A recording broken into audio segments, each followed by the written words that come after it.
여호와여, 주의 긍휼을 내게서 거두지 마시고 주의 인자와 진리로 나를 항상 보호하소서. 수많은 재앙이 나를 둘러싸고 나의 죄악이 나를 덮침으로 우러러 볼 수도 없으며 죄가 나의 머리털보다 많음으로 내가 낙심하였음이니이다. 여호와여, 은총을 베푸사 나를 구원하소서. 여호와여, 속히 나를 도우소서. 내 생명을 찾아 멸하려 하는 자는 다 수치와 낭패를 당하게 하시며 나의 해를 기뻐하는 자는 다 물러가 욕을 당하게 하소서. 나를 향하여 하하하하 하며 조소하는 자들이 자기 수치로 말미암아 놀라게 하소서. 주를 찾는 자는 다 주 안에서 즐거워하고 기뻐하게 하시며 주의 구원을 사랑하는 자는 항상 말하기를 여호와는 위대하시다 하게 하소서. 나는 가난하고 궁핍하오나 주께서는 나를 생각하시오니 주는 나의 도움이시오 나를 건지시는 이시라. 나의 하나님이여, 지체하지 마소서. 여러분, 저번 주에 우리가 말씀을 드렸습니다. 기가 막힌 웅덩이에 끌어서 거기서 끌어올리신 그 하나님을 우리가 만났습니다. 그래서 오늘의 제목은요, 영혼의 밤이 오면입니다. 기가 막힌 웅덩이만 벗어나면 다 될 줄 알았는데 문제가 있다는 거죠. 왜? 영혼의 밤이 온다는 겁니다.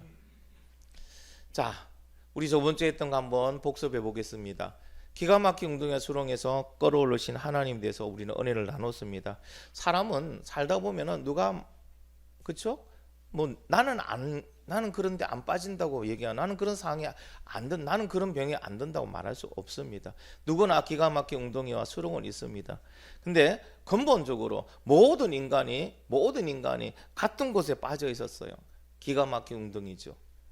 엄청난 수렁이죠. 그곳에 빠져 있었습니다. 여러분, 그때 내가 그곳에 빠져 있었다는 사실을 기억하십니까? 그곳이 어디일까요?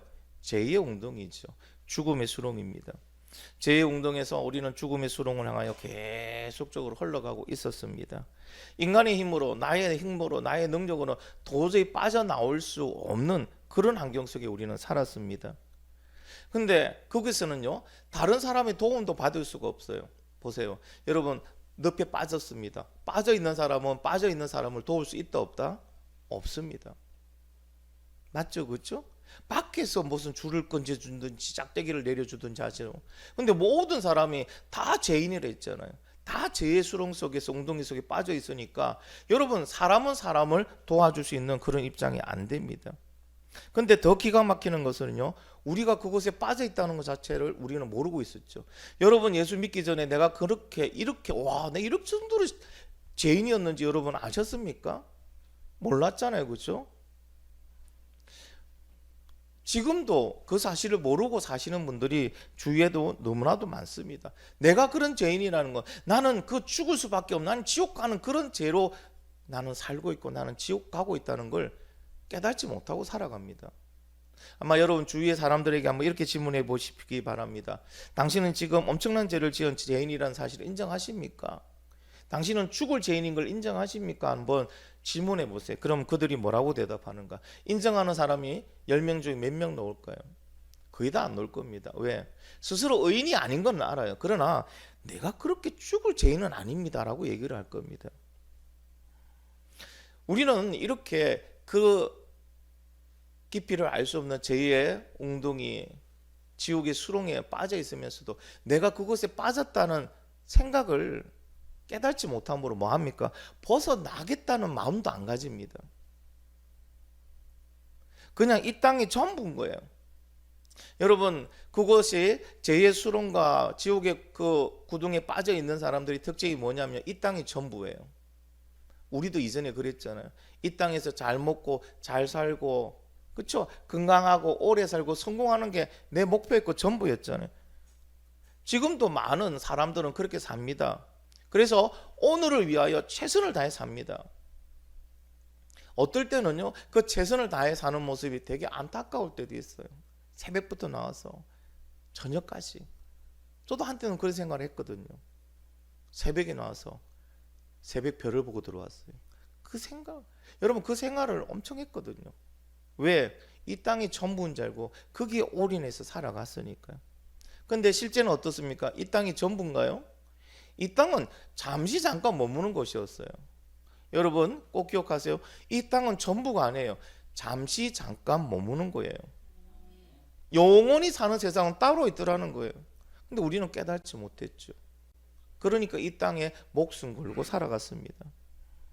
이런 소망도 빛도 없는 삶을 살아가는 우리를 보고 하나님은 불쌍히 여기시고요. 하나님의 전적 은혜로 우리를 그 죄의 웅덩이와 지옥의 수렁에서 우리를 건져 주셨습니다. 할렐루야. 그 내용이에요. 저번 주.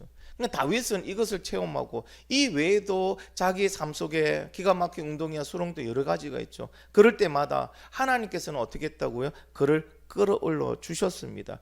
그래서 그 하나님을 향하여 다윗은 새 노래로 찬양했고 하나님을 의지하고 하나님을 기뻐하고 또 하나님을 증거한다고 아주 기쁘게 고백한 것이 10절 말씀까지입니다. 그리고 일주일밖에 안 지났어요. 근데 11절에서 다윗이 어떻게 변합니까? 죽을 상으로 다시 변합니다.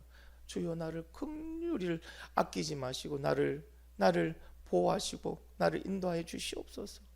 나를 지켜주시옵소서. 갑자기 10절까지는 뭐합니까? 나를 기가 막힌 웅덩이와 수렁에서 건져줬으니 감사합니다. 할렐루야. 하나님을 찬양합니다. 그 하나님을 자랑합니다. 그 하나님을 증거합니다 했는데 다윗은 왜 11절부터 다시 하나님을 향하여 주여 나를 지켜주소서, 긍휼을 거두지 마소서, 나를 인도해 달라고 이렇게 기도하는 것일까요? 다윗이 왜 이렇게 기도할 수밖에 없었는지 여러분 그 이유에 대해서 오늘 같이 한번 알아보도록 하겠습니다. 사랑하는 성도 여러분, 우리는 예수님을 믿고 그렇죠? 구주로 영접하고 구원 받았습니다. 구원 받으신 분들만 아멘. 네, 다 구원 받았죠, 그죠? 구원 받았으니까 이 자리에 나와 있습니다. 그런데 여러분, 내가 구원 받을 때 여러분 어떤 마음이었습니까? 세상을 다 가진 마음이었죠. 오직 예수로만 살아도 나는 살 수 있다는 자신감이 있었습니다. 그때 그 기쁨으로는요, 이 땅에 금은보화 안 줘도 돼, 배고프게 살아도 돼, 나는 오직 예수 그리스도만 있으면 살아갈 수 있다고 자신만만했던 그때 그 기억을 한번 생각해 보십시오. 그때 그렇게 우리는 고백했고 그런 마음을 가지고 살았습니다. 근데 문제가 있죠. 신앙의 연수가 1년이 지나고 2년이 지나고 5년이 지나고 10년이 지나니까 어떻습니까? 그 하나님 예수 그리스도 은혜만 오직 예수로만 살아가겠다는 그 첫사랑의 믿음은 점점 어떻게 식어져 가죠. 그리고 복음을 향하는 그 열정도 고갈돼 갑니다. 그래서 예배를 드려도 기도를 해도 전처럼 간절하고 기쁨이 없습니다. 예배가 기다려지지 않습니다. 기도를 해도 뜨겁지 않습니다. 복음과 전도는요, 이제는 희망사항이 되었고 어떨 때는 그게 부담스러워요. 그리고 이렇게 생각합니다. 교회에 이제 막 예수 믿고요, 그렇죠? 신앙생활을 뜨겁게 하는 새 가족을 보면은 속으로 이렇게 합니다. 나도 한때는 저럴 때가 있었는데. 그리고 그들을 말합니다. 다 누구나 그럴 때가 있답니다. 그리고 그들을 가르치려 합니다. 이게 다가 아닙니다. 혹 지금 말씀드린 것이 우리의 모습은 아닌지 여러분 한번 생각해 보시기 바랍니다. 만약에 지금 말한 게 나보고 하는 말인 같아 라고 생각하셨다면 오늘 잘 오셨어요. 이제 여러분을 정확하게 진단하시고 여러분 그 영혼의 밤에서 벗어나는 귀한 시간이 되기를 간절히 바랍니다. 왜 우리가 이런 모습으로 살아갑니까? 이런 모습이 됐습니까? 지금 밤이 왔다는 거예요. 어떤 밤? 영혼의 밤이 왔다는 거예요. 늘 낮만 있을 것 같았는데요, 아니에요. 인생에 낮만 있지 않습니다. 밤도 온다는 겁니다. 다윗은요 지금 그 영혼의 밤을 맞이했습니다. 다윗에게도 영혼의 밤이 찾아왔습니다. 그 믿음의 다해 하나의 마음에 합한 자로서 그 엄청난 믿음의 간증을 가지고 있던 다윗에게도 뭐가 찾아왔다고요? 영혼의 밤이 찾아왔다는 거예요. 그래서 다윗은 10절까지는 그렇게 감사하고 기뻐하고 찬양했던 다윗이 11절 이후에는요 갑자기 어두워집니다. 여러분 12절에 뭐라고 고백했습니까? 같이 한번 읽어보겠습니다. 시작.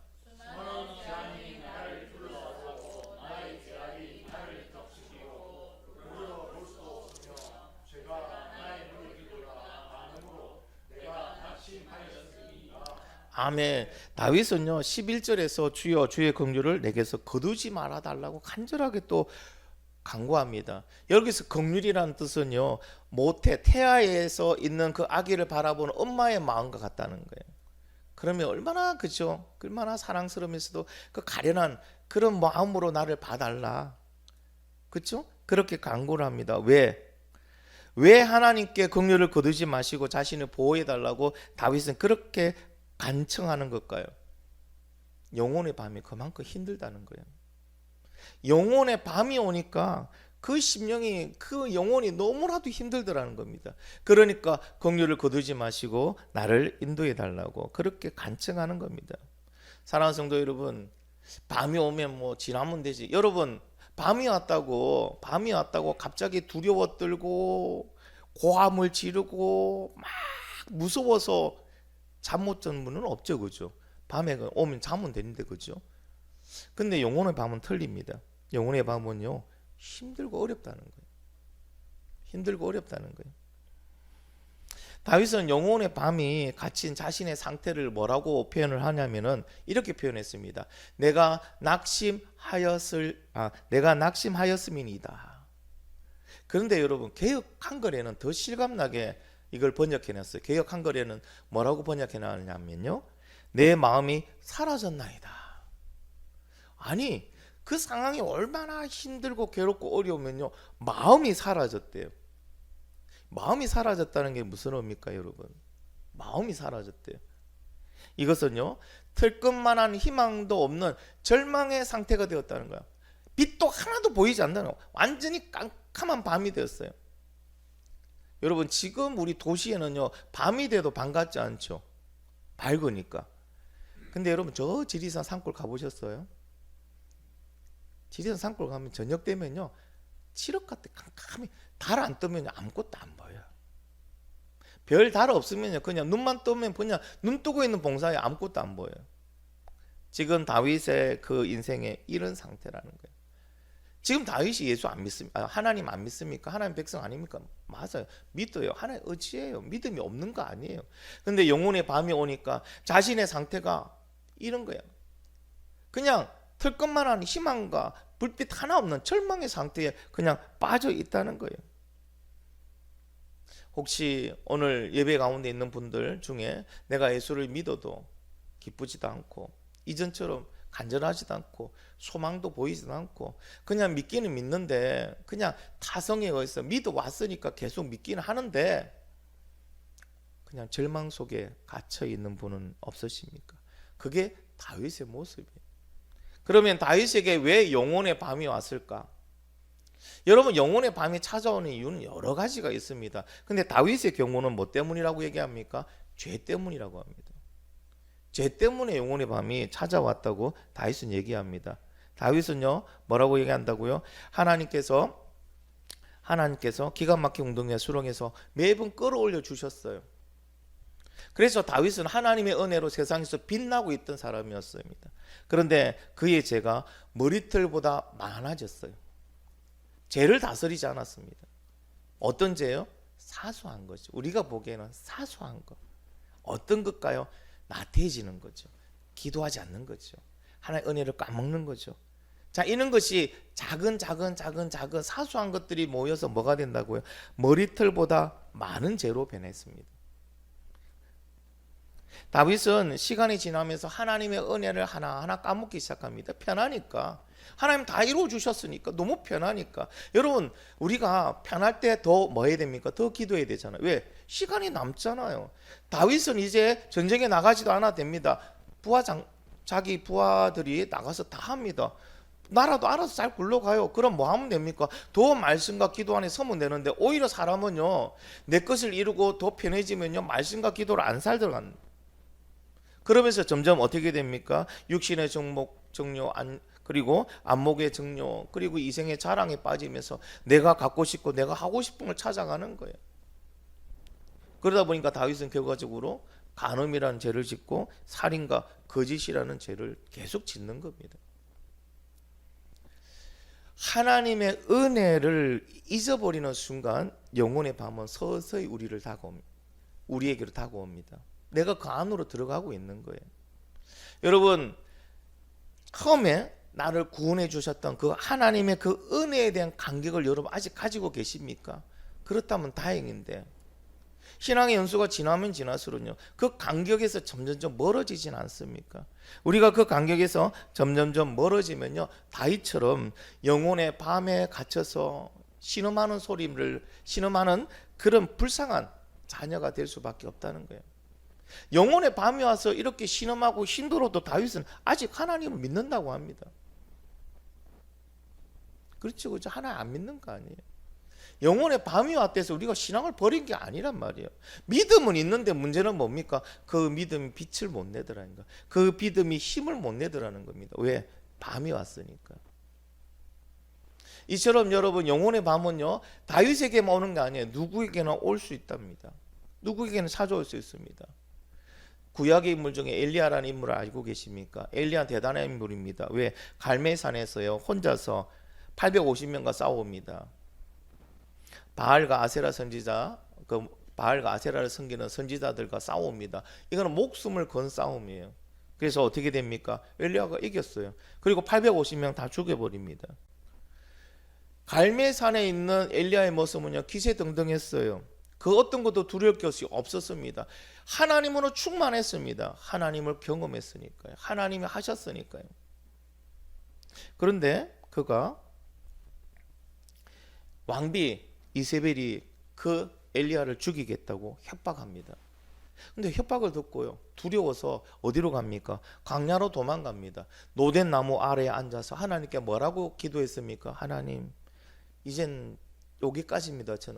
저의 생명을 이제 거두어 달라고. 도저히 힘들어서, 무서워서, 괴로워서 못 살겠어요.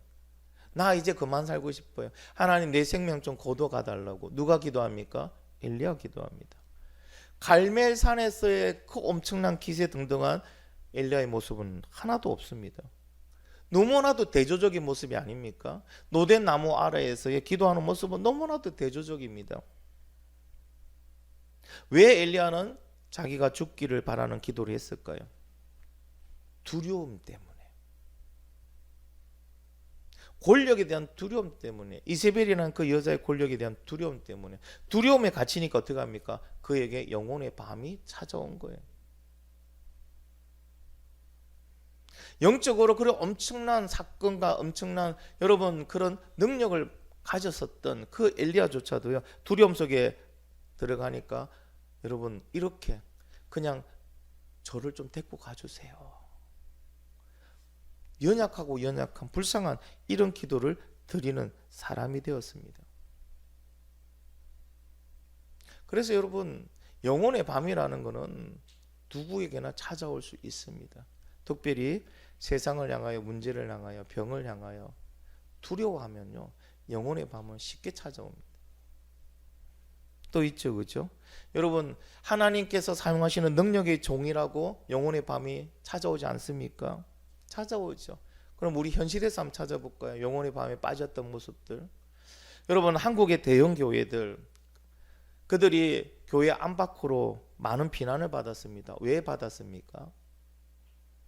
세습 문제 때문에 받았죠.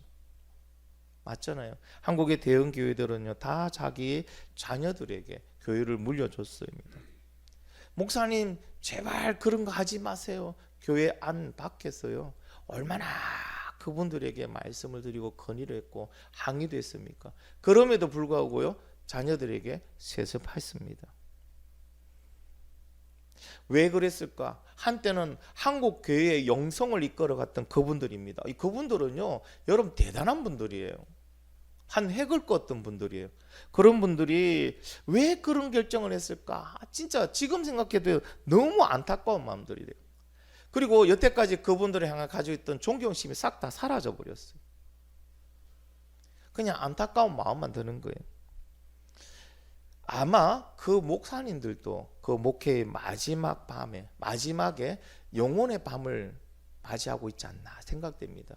그분들에게도 영혼의 밤이 온 거예요. 그러니 그런 결정을 할 수밖에 없는 겁니다.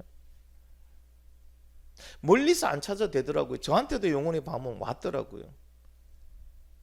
여러분, 개척을 하고요, 여러분 개척한다는 것 자체는 진짜 목숨 걸어야 개척을 시작할 수 있거든요.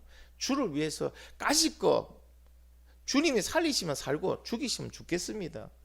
여러분 개척할 때 여유를 가지고 부담 없이 개척하는 목사는 거의 없을 겁니다.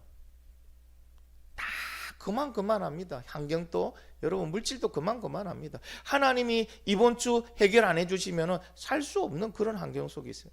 그래서 여러분 어떤 목회자는요 개척을 생각마다가 결국 개척을 못하는 그런 목회자도 많이 있습니다. 개척을 했습니다. 자 1년 2년 지나면서 하나님 은혜로 계속적으로 성도들이 늘어났어요. 어떨 때는요 우리 교회 이제 조금 확장을 해야 되나 싶을 정도로 이 공간이 꽉 차 보이는 거예요. 그런데 코로나가 찾아왔습니다.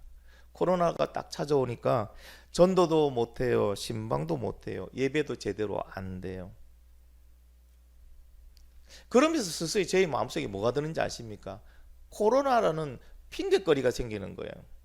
아 코로나 때문에 그렇지 하면서 점점 뭐가 됩니까? 내가 나태해지는 거예요. 여러분 코로나로 인해서 예배가 제대로 안 되고 전도도 안 되고 신방도 못하는 그러면은 기도하고 말씀 많이 보면 될 것 같죠, 그렇죠?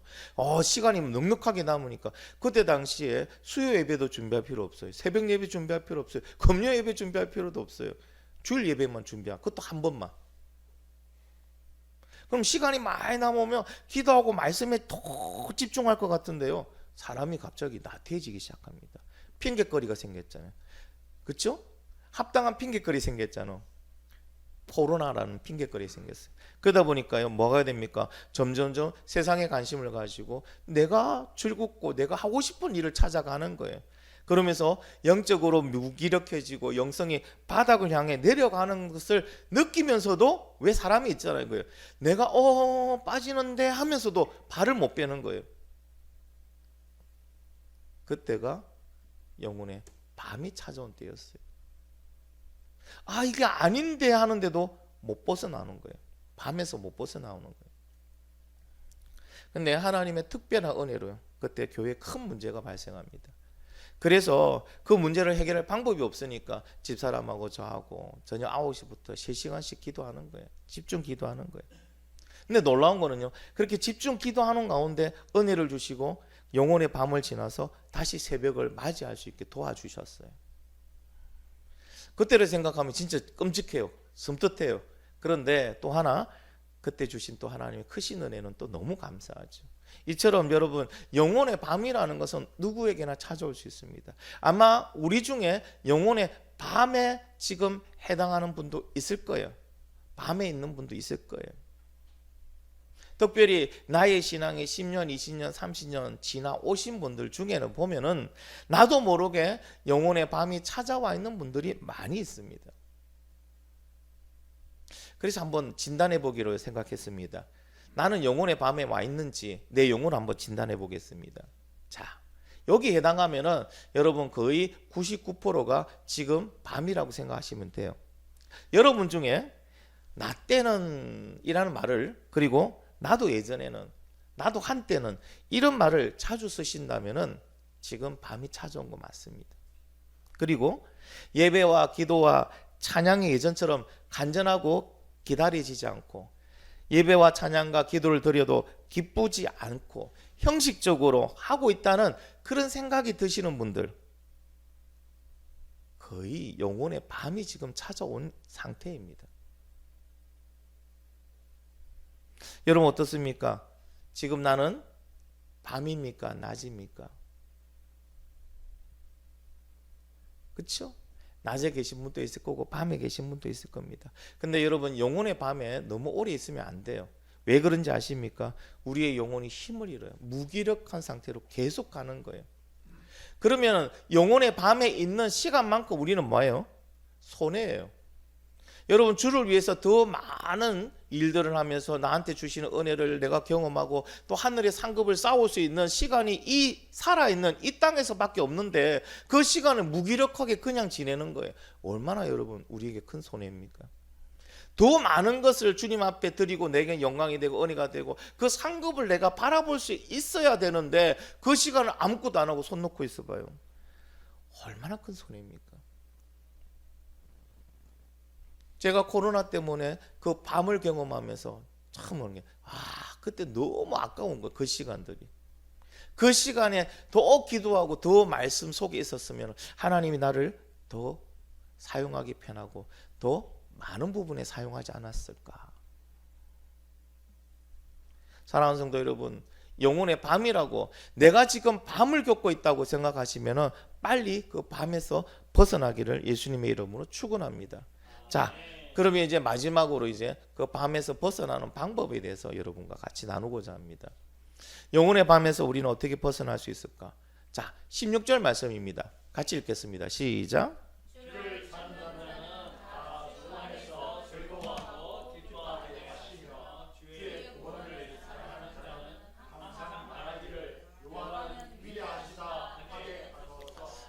아멘. 두 가지입니다. 첫 번째는요, 주를 찾아야 되고, 두 번째는 주의 구원을 사랑해야 됩니다. 여러분, 주를 찾는다. 이게 무슨 의미냐면요, 문자적으로 보면 그냥 예배 드린다 이런 의미예요. 주를 찾는다는 예배 드린다. 근데 그냥 예배가 아니고요, 하나님의 뜻을 행하고 삶의 정영역에서 하나님과 동행하는 예배를 드리는 자, 그게 주를 찾는 자예요. 즉 말하자면은요, 이런 얘기입니다. 여러분, 우리가 의식적으로 주님 앞에 예배를 드려야 돼요. 여러분, 예배에 간격이 없어요. 예배가 지겨워요. 그래도 이제는 뭐 한다고요? 내가 영혼의 밤에서 깨어나기 위해서 예배를 드려야 된다는 그런 마음을 가지고 와서 예배를 드려야 돼요. 예배에 빠지는 순간요, 밤은 더 깊어집니다. 잘 생각해 보세요. 내가 내 신앙이 뜨거울 때는요, 모든 예배 다 참석했을 거예요. 힘들어도 어려워도요. 맞죠, 그죠? 주일 예배만 참여 안 합니다. 주일 오전 오후 다 참석했어요. 수요 예배, 금요 예배 다 참석했어요. 새벽 예배 다 참석했어요. 근데 점점점 밤이 오니까 어떻습니까? 뭐부터 빠집니까? 새벽 예배부터 빠집니다. 수요 예배 빠집니다. 금요 예배 빠집니다. 주일 예배는 그래도 내가 믿으니까 나오는 거예요. 근데 여러분, 한 주를 여러분 살아보셨지만 영적인 공격이 얼마나 심하게 여러분 우리를 덮쳐옵니까? 근데 예배 한 번으로 이길 수 있습니까? 저는 우리 한국에 누가 수요 예배, 금요 예배를 만들었는지 잘 만들었다 생각합니다. 목회자 입장에서는요, 솔직히 힘들어요. 설교를 3편 만들어야 돼요. 그 또 새벽 예배까지 하면은요, 여러분 한국 목사님들처럼 설교 많이 만드시는 목회자 별로 없을 거예요. 그런다고 한국 목사들이 뭐 저 같은 경우에 여러분 설교를 갖다가 뚝딱뚝딱 빨리 팍팍 만드는 그런 것도 안 돼. 한 편의 설교 만드는 데는 많은 시간들이 또 들어갑니다. 그럼에도 불구하고 새벽 예배, 수요 예배, 금요 예배 만든 건 잘했다 생각해요. 왜? 영적으로 내가 밤을 이길 수 있는 방법이에요. 여러분들이 주를 찾는 자가 되시기를 간절히 바랍니다. 주와 동행하는 자입니다. 삶으로 예배를 드리면서 주님을 찾아야 돼요. 그래서 어떻게 예배 회복부터 먼저 돼야 됩니다. 여러분, 이 밤에서 내 영혼의 밤에서 진정 벗어나기를 원하신다면은 다시 예배를 회복하시기 바랍니다. 여러분, 엉덩이를 안 치세요. 막 그 예배가 간격이 안 오더라도요, 주님 앞에 간절함으로 예배를 드리시기 바랍니다. 그 몇 번의 도전이요, 나를 밤에서 낮으로 바뀌게 합니다. 또 하나, 두 번째는요, 주의 구원을 사랑해야 됩니다. 주의 구원을 사랑해야 됩니다. 여러분, 여기서 구원을 사랑한다 할 때 사랑한다는 말의 의미는요, 갈급하다 그리고 열망하다는 뜻입니다. 그런 어떤 말입니까? 영혼의 밤에서 벗어나기 위해서 하나님의 구원을 갈급하는 심정으로 기도해야 됩니다. 영혼의 밤에서 벗어나는 방법은요, 예배 드리고 기도하는 거예요. 어떻게? 갈급함으로 기도하는 거예요. 여러분, 밤에 계속 있으면은 사람이 진짜 무기력해집니다. 그렇죠, 그렇죠? 그래서 밤에는 뭐 해야 됩니까? 자야 돼요. 밤에는 주무셔야 돼요. 밤에 깨어서 하는 일 중에 선한 일이 몇 개나 될까요? 몇 프로 될까요? 거의 없습니다. 밤에 깨어서 하는 일 중에 선한 일은 거의 없습니다. 자야 돼요. 근데 낮에 하시면 되죠, 그죠? 자야 돼요. 밤에 안 자고 성경 읽으신 분 낮에 뭐 한다고요? 자잖아요, 다시. 근데 사람은 하나님께서 밤에 자게끔 만들어 놓으셨어요. 그러니까 자야 피로가 풀려야 낮에 집중해서 또 성경 읽기 할 수 있습니다. 어쨌든 여러분 뭐 한다고요? 이처럼 예배드리고 기도하는 것을 다시 회복하셔야 됩니다. 기도할 때 어떻게 한다고요? 갈급한 심령으로 기도해야 됩니다. 하나님, 나 영혼의 밤에서 이제 벗어나고자 합니다. 여러분 지금 영혼의 밤을 경험해 보시면 영혼의 밤이 얼마나 사람을 갑갑하게 만드는지 아실 거예요. 기가 막힌 웅덩이와 수렁과는 또 다른 차원의 또 하나의 웅덩이에요. 영혼의 밤이. 맞죠? 그렇죠? 그래서 영혼의 밤을 벗어나는 방법은요, 내 힘으로 안 돼요. 하나님 도우심이 있어야 돼요. 그래서 하나님 앞에 예배드리고 기도하자는 겁니다. 주를 찾고 주님의 구원을 갈급하는 심정으로 기도하는 저와 여러분이 되기를 간절히 바랍니다. 여기까지 말씀을 드리니까 어떤 분이 이런 말씀을 또 하시는 분이 있을 거예요. 목사님, 근데 지금 밤이거든요. 지금 내가 밤에 있거든요. 목사님 말씀에는 저도 이해를 합니다. 저도 동의합니다. 근데 힘이 없어요. 밤이 와 있으니까 힘이 없어요. 저도 동감합니다. 밤을 경험해 보니까요, 진짜 힘이 없더라고요. 그 많은 시간 동안요, 말씀과 기도로 나가도 되는데, 머리는 말씀과 기도를 해야겠다는 생각이 가지는데, 문제는 내 몸 전체가 내게 아닌 것 같아요.